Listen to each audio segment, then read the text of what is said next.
Isabelle Tisse-Saint-Jean est la vice-présidente de la région chargée de l'enseignement supérieur. Et c'est grâce à elle, et au conseil régional bien sûr, que nous avons mené les actions que je vous ai racontées ce matin à la maison d'arrêt de Fleury. Merci beaucoup. Bonjour à toutes et à tous. Alors,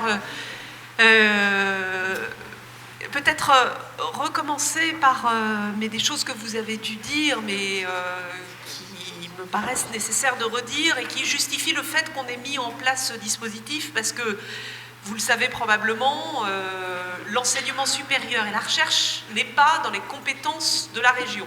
On a les lycées, on a la forme pro, on a l'enseignement supérieur, on a l'innovation et le développement, donc on voit bien que l'enseignement supérieur et la recherche est pris là, dans ce nœud, mais en revanche, on n'a pas d'obligation d'agir.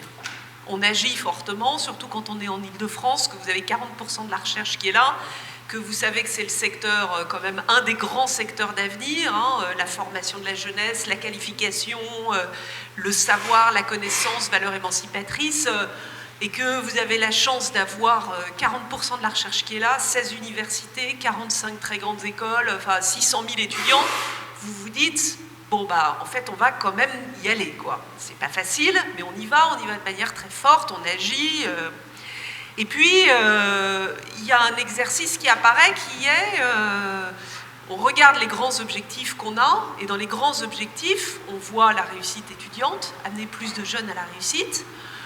Et puis, je ne parle pas de la recherche, hein, sur l'enseignement supérieur, on voit la nécessité du renouveau, de la démocratisation de l'enseignement supérieur et de tendre la main à ceux qui, parmi les jeunes, sont le plus en difficulté. Et donc, dans les objectifs qu'on affiche, dans les grands objectifs politiques qu'on affiche, il y a démocratisation de l'enseignement supérieur et attention à essayer d'aller aider ceux qui, pour une raison ou pour une autre, sont dans une difficulté dans leur trajectoire de réussite dans l'enseignement supérieur. Et là, on tombe sur un public particulier qui cumule toutes les difficultés, toutes les discriminations qui sont les étudiants, les potentiels étudiants en situation d'incarcération. Donc quand on a ça, et puis que par ailleurs on connaît l'état des prisons, hein, quand on sait que l'éducation est un droit pour toute personne, y compris pour les personnes détenues, quand on est en post-Charlie, vous avez dû en parler, et qu'on sait ce qui se passe potentiellement dans les prisons, et qu'on se dit que, évidemment, il faut empêcher le prosélytisme, mais que pour empêcher le prosélytisme, bah, peut-être que renforcer la possibilité d'éducation, eh bien, ça peut jouer. Quand on met tout ça, quand on sait le rôle de l'éducation dans la réinsertion, non seulement professionnelle, mais aussi en termes de capacité de compréhension de la peine de la part de la personne détenue, et donc de capacité d'une réinsertion ultérieure, et donc d'une limitation de la récidive, on se dit, allez, on y va. Donc c'est ce qu'a fait la région, c'est ce qu'on a fait, mais évidemment, je vous disais, je commençais délibérément par ça, déjà d'habitude on n'est pas dans nos compétences, donc on a un exercice un peu d'équilibre à faire, à la fois être auprès des acteurs et puis en même temps être pas trop intrusif, parce que à juste titre ils ne souhaitent pas la régionalisation de l'enseignement supérieur. Et alors là c'est pas de l'équilibre, c'est du funambulisme avec parfois des enjeux politiques, parce que voilà, quand vous faites ça, bah, du coup vous avez certains qui vous reprochent de financer les étudiants délinquants au lieu d'aider les jeunes méritants. Hein, donc c'est politiquement pas forcément simple à porter comme dossier. Mais on y va en se disant, on fait preuve de concept, on fait expérimentation. Hein, on essaye pendant 2 ans, on met une procédure d'évaluation en place et on regarde ce qui se passe. Et donc on a commencé par une table ronde qu'on a fait il y a 2 ans et demi à peu près à la région, où on réunit tous ceux qui sont mobilisés sur cette question, en se disant quels sont les freins, pourquoi ça ne marche pas, pourquoi il y a un taux aussi faible d'enseignement supérieur en prison, qu'est-ce qui se passe? Et là, on identifie des problématiques financières pour les personnes détenues, des problématiques d'ouvrage, des problématiques on a besoin de conditions de travail relativement spécifiques qui permettent à une personne détenue de se concentrer sur son travail, donc pas être à trois dans une cellule où la télé est à fond, donc du regroupement potentiellement de personnes détenues, l'équipement informatique des cellules, aujourd'hui comment enseigner, y compris à distance, mais aussi en présentiel sans un équipement informatique des cellules, un aménagement du temps à l'intérieur de l'établissement pénitentiaire, pas de déplacement arbitraire de la part de l'établissement pénitentiaire, et puis une volonté de l'établissement et de la part des enseignants d'agir. De la part des enseignants, ça veut dire non seulement les UPR, il faut évidemment que les UPR soient présents de bonne volonté, que l'établissement administratif soit de bonne volonté. Ça se voit, je donne toujours le même exemple, mais la question des photos d'identité pour l'inscription, si vous n'avez pas un établissement pénitentiaire qui, au moment où ça bloque, fait tout pour le lever, vous n'y arrivez pas. Donc il faut qu'il y ait des bonnes volontés partout, et en particulier, il faut, et là je voudrais vraiment remercier l'Université de Marne-la-Vallée et tous ceux qui s'y sont impliqués, il faut aussi que l'université accepte de s'engager dans une procédure de ce type. Donc on identifie des points de blocage, on identifie un établissement privilégié qui est Fleury-Mérogis. Donc au début, moi quand on m'a dit ça, je ne comprenais pas parce que ce n'est pas de la longue peine. Mais bon, vous connaissez la situation des prisons, donc c'est quand même de la longue peine et donc on peut quand même y aller. On y va aussi parce que c'est le plus gros établissement pénitentiaire de la région et d'ailleurs, qui a des femmes, que je tenais à ce qu'on agisse aussi auprès des femmes et qu'on avait un personnel administratif qui était vraiment extrêmement accompagnant.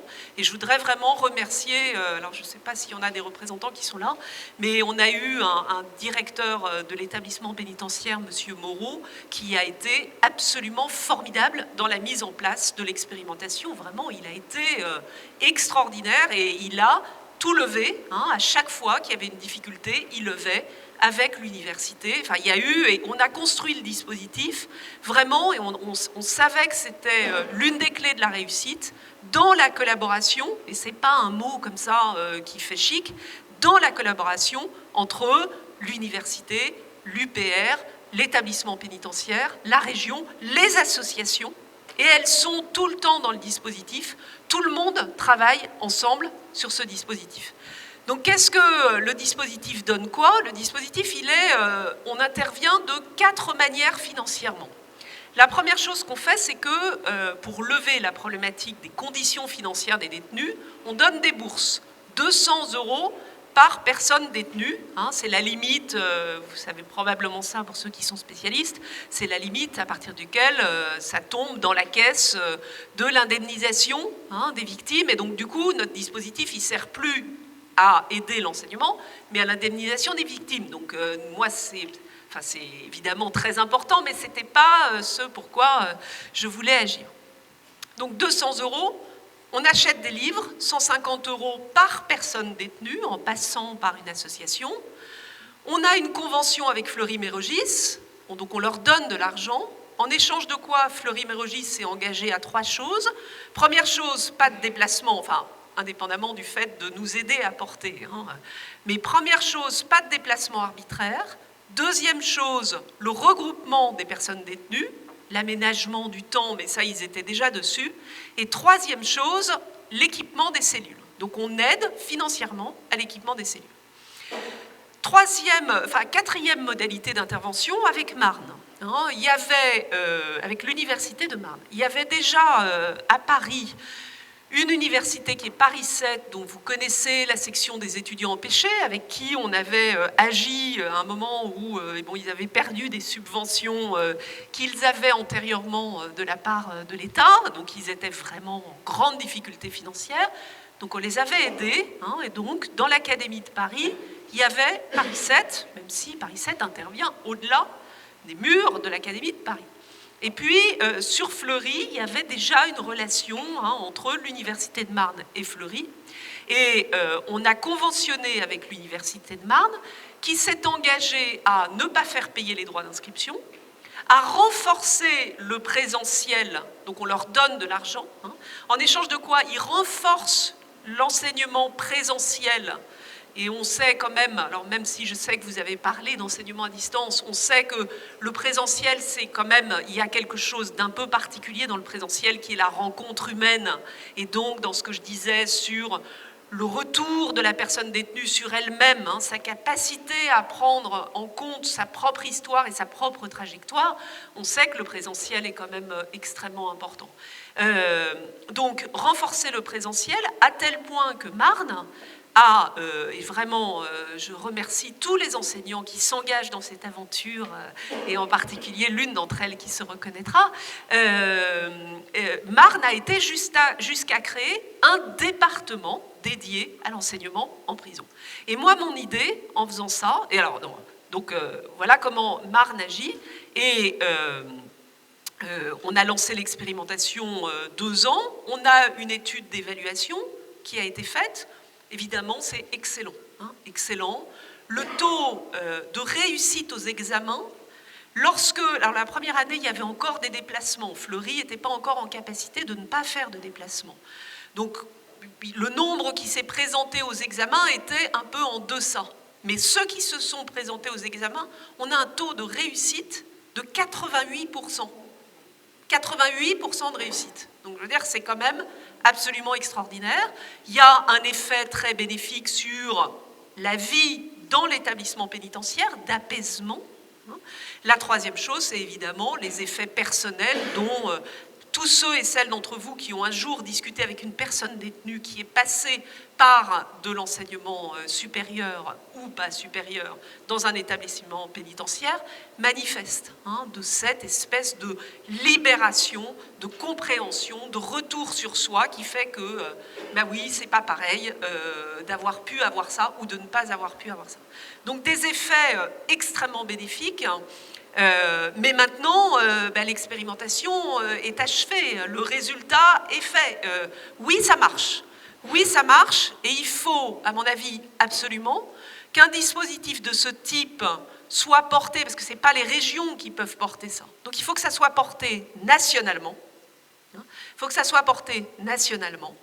Il faut qu'il y ait une impulsion nationale, et les chiffres, le montant financier, pour vous dire, ça n'est pas cher. C'est pas des sommes. Je sais qu'on est dans une situation contrainte financièrement et qu'il faut faire attention, mais on regarde les bénéfices dont j'ai pu parler tout à l'heure. Les bourses, on en a donné. Donc 80 la première année, 86 la deuxième année, c'est 330 000 € au total. Les livres, 25 000 €. La convention triennale avec les 2 universités dont j'ai parlé, 240 000 €. Et l'aide à Fleury pour l'équipement des cellules, 56 000 €. Donc je veux dire, c'est dans un budget, même un budget comme le mien à la région Île-de-France, c'est un trait de crayon. Un trait de crayon. Donc c'est une question de volonté politique. C'est une question de est-ce que oui ou non, on prend sérieusement ce dossier en main. Parce que financièrement, on ne peut pas prendre ce prétexte-là, je n'y crois pas. Donc, est-ce qu'il y a une volonté politique?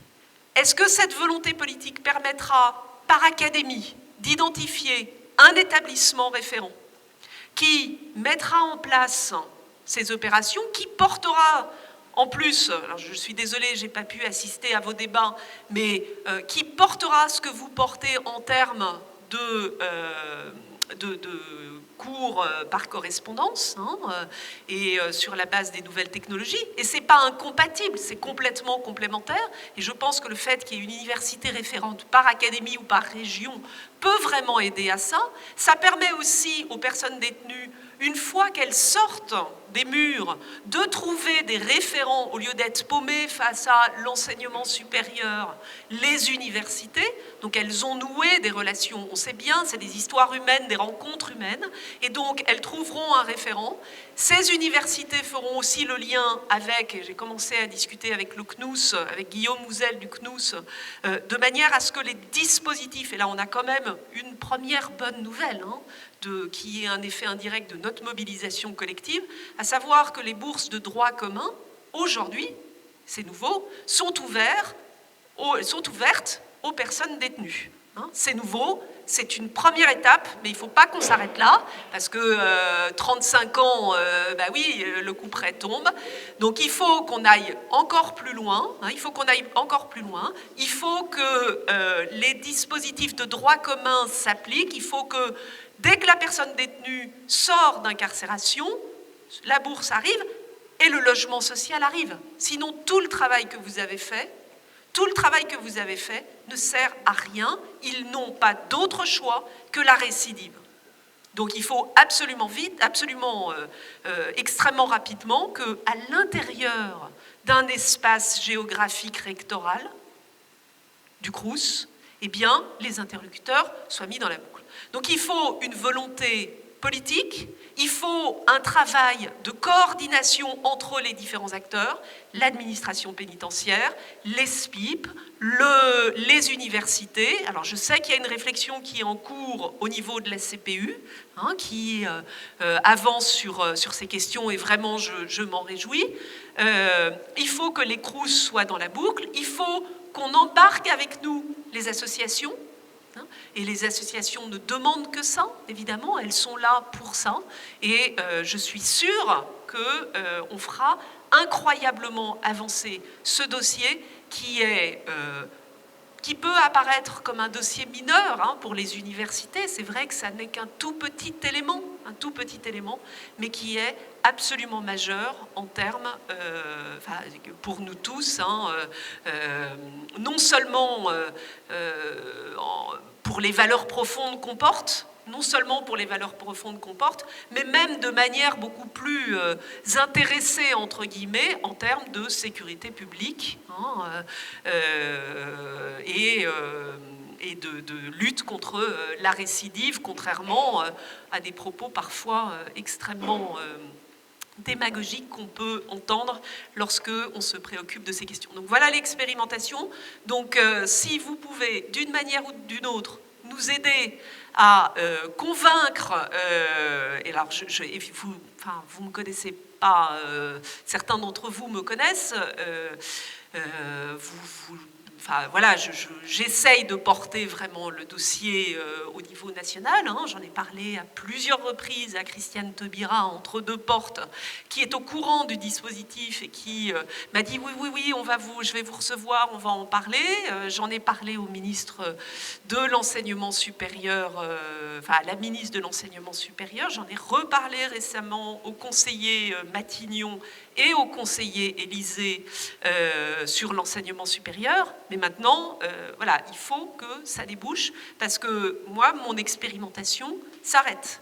Et donc, je vais être obligée d'abandonner l'Université de Marne. J'ai pu le faire 2 ans. C'était, je l'ai dit tout à l'heure, un exercice de funambulisme. Je ne peux pas aller au-delà des 2 années d'expérimentation. Donc, il faut, de manière urgente, que cela soit repris. Voilà, merci beaucoup.